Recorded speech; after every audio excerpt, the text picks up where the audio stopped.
Welcome, judges. You made some great choices for tonight's honorees. I applaud your choice of Mr. Sam Hamra as our Lifetime Achievement in Business Award recipient. Good job, judges. Mr. Hamra is indeed a prince among the men and women here tonight, and I'm proud to say I've known him just about the whole 30 years of our history. This year we are proud to present Sam Hamra with Springfield Business Journal's 2010 Lifetime Achievement in Business Award. Before I read his bio, I want to tell you that Sam, in my opinion, is the best meter and greeter I've ever known. It's a pleasure to watch him work a room. He can beat out any politician I've ever known. This is because Sam loves to recognize and acknowledge everyone for their attendance, for their participation, and their individuality. And he does this so very well. Often ending his conversations with, "How can I help you?"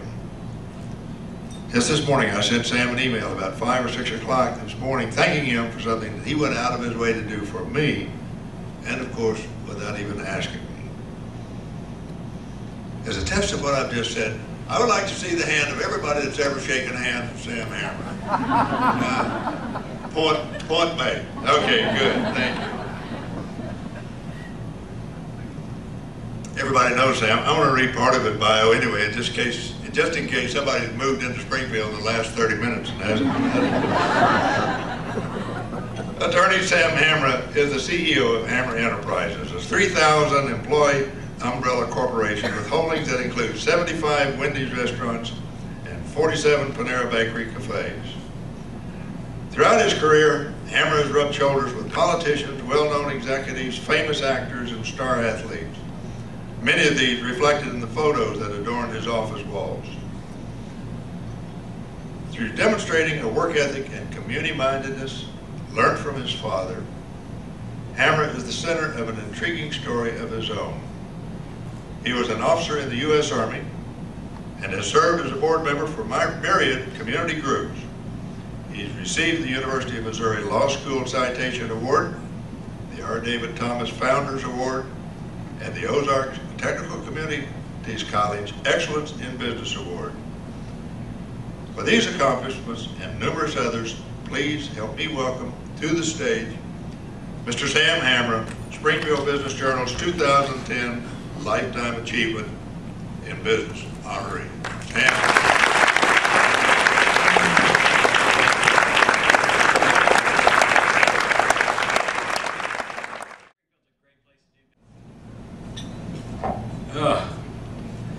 What a nice honor, and I'm very honored and very humbled. Diane, thank you, and Eric, and all the great people at Springfield Business Journal. Joe, thank you, and Jim Anderson, all of you that made this possible. Thank the Judges Committee, and all of you that received this award in the past. I'm honored to be joining you, and I mean this. I thank all of you for being here tonight. I really do. It means a lot to me that all of you came to honor all these candidates, nominees, and I appreciate you being here. I just want to confine my remarks, if I can, by first introducing my family members, and if you will allow me to introduce them and ask them to stand, and then you can recognize them if they've all have been standing. My lovely wife, June, and people tell me that we've been married for 54 years. They have no idea why she put up with me for that long time. They say she deserves a Medal of Honor, and I agree with that. My son Mike, who's President, Chief Operating Officer of our companies. My daughter Karen and her husband Bob. My granddaughter Cindy and her husband Rob. And my grandson Johnny. So if you would recognize them, I'd appreciate it very much.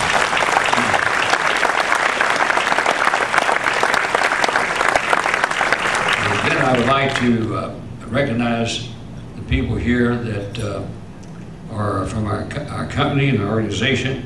The lights are kind of blinding me here. I can't see them, and I'm just going to get a little help here. But as I read them off, if they'll stand and then recognize them after they've all been introduced, I'd appreciate it. Chuck Okars, president of our Wendy's companies. Simeon Shelton is chief financial officer there. At this table, three of our gentlemen flew in from their offices in Boston and Chicago, and I really appreciate them coming down for this occasion. Mark Cody, who runs our Panera Bread operations in Boston. John Adelia, who runs our Panera Bread operations in Chicago. Ken Allen, who's our general counsel in Boston. And we have, I'll just go down the list. I can't see you, but I'm going to read them off. Sonia Brewer, who is our HP manager. Richard Craig, vice president of IT.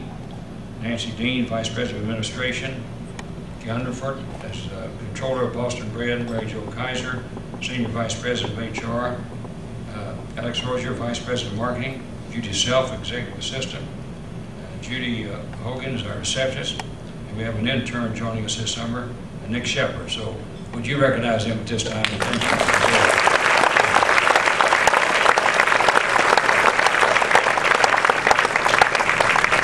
I will say this to you, that people don't work for me, they work with me.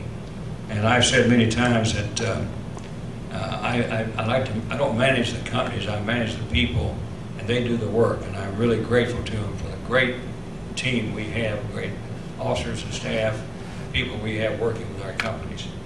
I would like to say this, I know I'm up here with a limited time, and I can name many people who've helped me through life. It would take all night to do that. People who let me stand on their shoulders and raise me up, and I'm grateful to them for it. But I do want to recognize two people that I think you would like to hear about. One is my father, who was born in the country of Lebanon, and he moved here in 1913. He was 15 years old. Came to live in Crothersville, Missouri, which is in the Boot Hill of Missouri, lived with an uncle. He received an 8th grade education, and then in 1919, he was persuaded to move to Steele, which is 15 miles south of Crothersville, close to the Arkansas state line, in a small country town, about 1,200 people. Didn't have any concrete streets, they still had dirt streets, and to open up a clothing store to cater and sell to farmers and merchants, farmers and sharecroppers, cotton pickers, cotton choppers. And he sold cotton shirts, and he sold overalls, and he sold cotton sacks to them. And steel was good to him. There's no question about it. Steel was good. He was very active in the community. He was a leader. He was active in the Rotary Club. He was president of his Rotary Club. Anything that was being done in the community, as children, we used to observe Dad, and he would be involved. And I'll never forget how when I was with him when it was announced that the Japanese had bombed Pearl Harbor in 1941, and how emotional he became over that. And then shortly thereafter, the National Guard unit in Steele had some soldiers there in Steele, and they had been called up to active duty, and they were going to have to go to the Army and go to war. And the day before they left, many of them came to the store to say goodbye to my dad. And these were people that he had sold them their first pair of shoes, their first cotton sack, their first pair of overalls. It really hurt him to see them leave. And I know my brother, who was 10 at the time, and I was 9, we rode our bicycles along with other children there to watch the troops go and get on the train, and we rode with them up to the train station. That was in 1942. Dad was too old to go to the service, but he had to do something. And so what he did, he had auctions to sell war bonds. And those of you who are old enough to remember what war bonds were, the money went to the government to help pay for these soldiers and servicemen's expenses that the government was paying. And he really knew how to, if you think candidates today raise money, he didn't raise money. What he did, he raised some money, but he would get a farmer to donate a couple of mules, or a pony, or a head of cattle, or he would a bale of cotton, or a bale of hay, whatever he could get from them to go to an auction. And he would have an auction of these items and raise money. He did this all, it wasn't one time, it was several times during that period of time. He raised money for war bonds. And I'll never forget when VJ Day came, 1945, and all the merchants closed the store. They went out to the street, and they were going to parade to celebrate the victory in our this big war that we had just gotten through with. And the band, the steel band, followed them. And I'll never forget the merchants. My brother and I were at that time 13, 14 years old. We were on the sidewalk, and we watched as they went and got my dad and took him to the head of the line and gave him up the American flag and the pole that he could lead the parade with. And he did. And my brother and I were so proud of him for what he had done. Years later, Dad put in his will and trust that he wanted to give back to the community, a community center. And he put in his will and trust that he wanted to give the land, put up the initial money, and build a community center. And we did this as trustees. We had a lot of help, and several of you are here tonight that contributed. I know I saw Ed Rice. And Ed and his father were good friends of my family in Kentucky, Fulton, Kentucky, and they contributed to that community center. And it just made us all feel good to see that built. And several years ago, or many years ago, I should say, after it was built, or a few years after it was built, rather, the city, the Board of Aldermen voted to name the community center after my dad. And I know that whenever I go back to Steele to look at the farm or check something, I go to the community center and I see his bronze statue there, and I want to salute him for what he did. I will always be grateful for him setting an example for me and my family about giving back to the community and what it meant to him.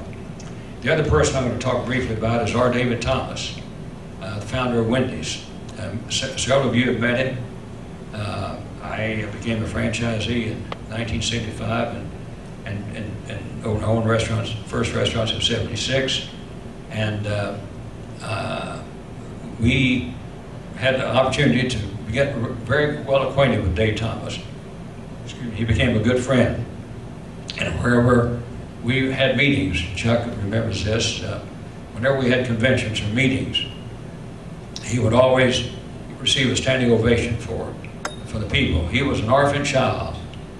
He was adopted by foster parents, and he had an 8th grade education. He started out as a busboy, and he worked his way up to eventually he acquired and developed the Wendy's back in the early 70s. We were one of his first franchisees, my brother and cousin and I were. And the thing that Dave Thomas always said to us was, the more you give back to people in life that are in need, the more you're going to receive. He preached that to us, and he set an example of that. He was very philanthropic. He started the national adoption program for foster children, and it was nationwide. He's raised millions and millions of money for this goal. We started in our company many years ago, and I know that my wife June was on television with a weekly program getting people to encourage them to adopt foster children. One year they had 20 foster children adopted through her efforts and the efforts of the family services here.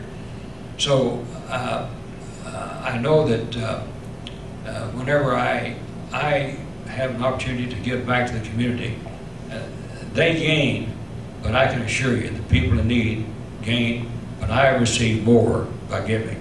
And that's been my philosophy in life and my family's life, and I hope I can set an example to my children and grandchildren and my people who work with me that my father and Dave Thomas and others have set for me.